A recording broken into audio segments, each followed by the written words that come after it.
Arrived at Yokota Air Base in Tokyo late on Monday after flying from Andersen Air Force Base in Guam. The U.S. military said it will remain in Tokyo until October to avoid inclement weather in Guam, including typhoons. But experts believe staying in Tokyo will enable it to arrive at the Korean peninsula faster. The drone is capable of collecting aerial data from an altitude of about 15 kilometers or higher. According to the U.S. military, 4 other Global Hawk drones are also scheduled to arrive at Yokota soon. The Chinese Foreign Ministry says the country always had a consistent and clear stance towards the Korean Peninsula nuclear issue. The comments were made after the Democratic People's Republic of Korea's official news agency KCNA criticized China's stance and warned of grave consequences if China tests its patience further. Take a listen.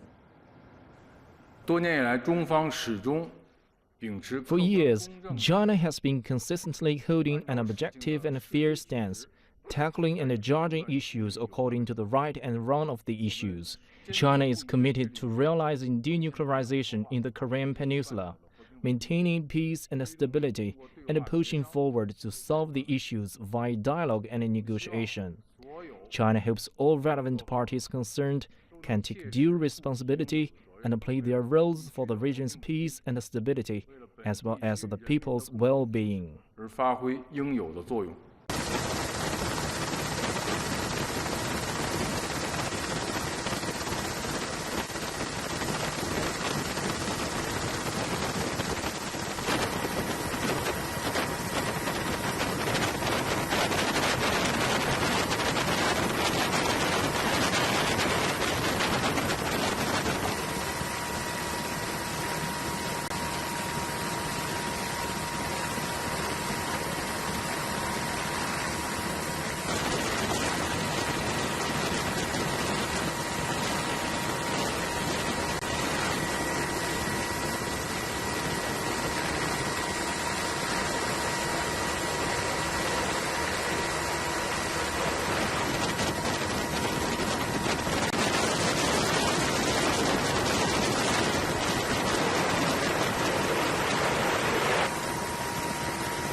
North Korea has leveled unprecedented accusations against its ardent supporter China, warning Beijing to not try its patience or face its grave consequences.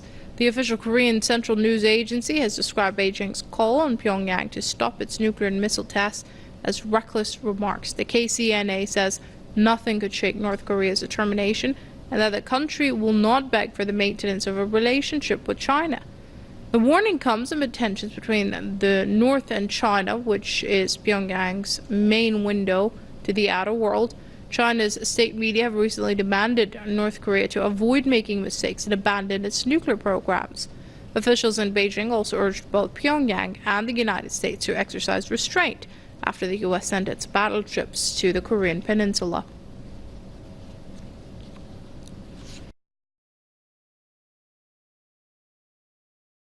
Growing between the United States and North Korea, President Trump is not ruling out military action. But what would that major conflict, as the president referred to it, look like? Here to break it down, we've got former Green Beret commander and author of Warrior Diplomat, Lieutenant Colonel Michael Waltz. He's also a Fox News contributor. Good morning to you. Morning. Nice to have you. All right, we got North and South Korea. Right.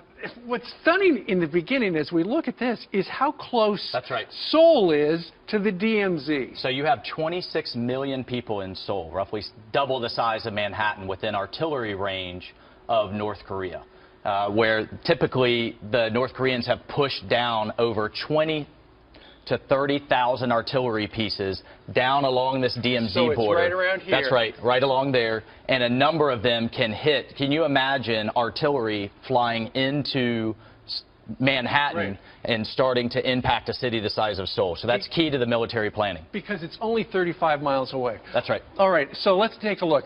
they've been waiting for this day for 50 years. That's right. And to our, in our column, the good thing is a lot of their equipment right here is 50 years old. That's right. It's absolutely obsolete. So how this thing would roll out, I think, if the diplomatic option fails and the North Koreans continue to march towards an intercontinental ballistic missile that can strike the United States, or even a shorter range one that can strike Japan and South Korea, first you would see our stealth capability come in. Okay. B-2 bombers, F-22 fighters that are going to go after the North Korean regime. Okay, we're going to try to decapitate right here in Pyongyang. Okay, so this depicts all of their assets. That's right. Meanwhile, these are our assets in South Korea. So you're going to see that stealth capability penetrate their air defenses, which again they've been building up for 50 years, but they can't detect our stealth bombers. Try to take out the leader himself. Try to take out his key commanders. Take out that air defense capability and his nuclear capability. I'm confident we can do that. That will be followed by hundreds of cruise missiles between our submarines, the Carl Vinson, the destroyers, and then at the same time, cyber attacks, covert attacks, special operations attacks. Okay, so that's what we would do. That's what we would do. What about China over here? What are they going to do? Well, I think the president would like some help from that. That's right. Well, I think before the Chinese respond, then I'm worried about the day after. If we don't get all of their mobile missiles and we don't get the leader himself, you're going to see that artillery start deploying against all of our folks along the border here, which is the majority where our troops are located, over 30,000 U.S. troops, and then start firing on Seoul. So it's got to be quick and it's got to be clean. It's going to be quick. That's right. That's absolutely right. You could also see we have 40,000 troops down in Japan and the 7th Fleet. You could see missiles starting to hit down at our air bases and our naval bases there.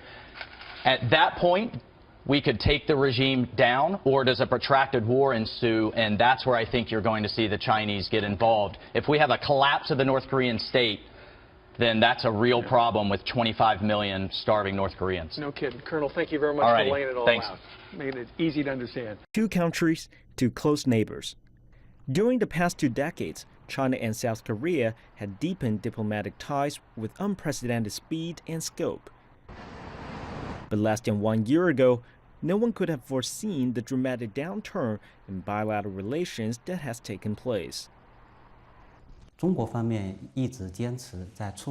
conflict has occurred as Beijing believes in promoting dialogue between relevant parties to achieve denuclearization of the Korean Peninsula, whereas Seoul is adamant about imposing pressure and sanctions on the DPRK.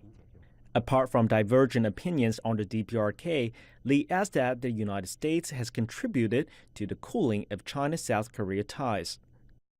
In 2016, the United States announced its intention to deploy the THAAD anti-missile system in South Korea, in spite of strong opposition from both China and Russia. The decision to deploy THAAD on South Korean soil directly contributed to the deterioration of China-South Korea relations to their lowest level since the establishment of diplomatic ties 25 years ago. At a time of heightened tension on the Korean Peninsula, South Korea is to hold a presidential election on May 9th. With Park Geun-hye now out of the picture, questions have been raised again over the future of the THAAD system, as well as the directions of the country's relations with China. As of the moment, we do not want to make any predictions on who will be the next president of South Korea. Regardless of the election result, it is clear that the two nations should strive towards a mature strategic partnership in the future, as was laid out and pledged by the two countries' leaders back in 2014. Also, personally and realistically speaking, the issue of THAAD should not hinder the healthy development of bilateral ties. Lee says a positive bilateral relationship will benefit both countries in the long run. China is currently South Korea's largest trading partner, as well as the largest market for South Korean exports. Cao Huao, CGTN, Beijing. Well, if you consider situations here on the Korean Peninsula and how it's divided, national security is always a big issue in national elections here, and this year is no different. And in terms of national security, with tensions on the rise, that would tend, you would think that it tends to favor the conservative vote and conservative candidates here, particularly Hong Jun-pyo. He's of the Liberty Korea Party. That's the byproduct of former President Park Geun-hye's former party. He's gaining in the lead in the polls recently, in recent weeks. In fact, some polls indicate that he's overtaken centrist, more moderate An Cheol-soo into second place, but still, both candidates are still far behind the leader right now in the polls, Liberal candidate Moon Jae-in, who's polling in about almost the 40% range at this point. Moon is a liberal who holds or favors a more softer stance with the DPRK. He's a byproduct of the Sunshine Policy of the 2000s. He served as the chief aide of former President Roh Moo-hyun. And over the past decade under conservative leadership here, we've seen relations with the DPRK gradually deteriorate to a point where probably one of the worst times in terms of relations between Seoul and Pyongyang. The question is, if Moon Jae-in is elected, how he will work with possibly the U.S. Trump administration. In a recent article or interview with the Washington Post, Moon Jae-in indicated that he agrees with Trump's position of a more pragmatic approach towards the DPRK, using a combination of strong rhetoric, also leaving the possibility to dialogue open with the DPRK leadership.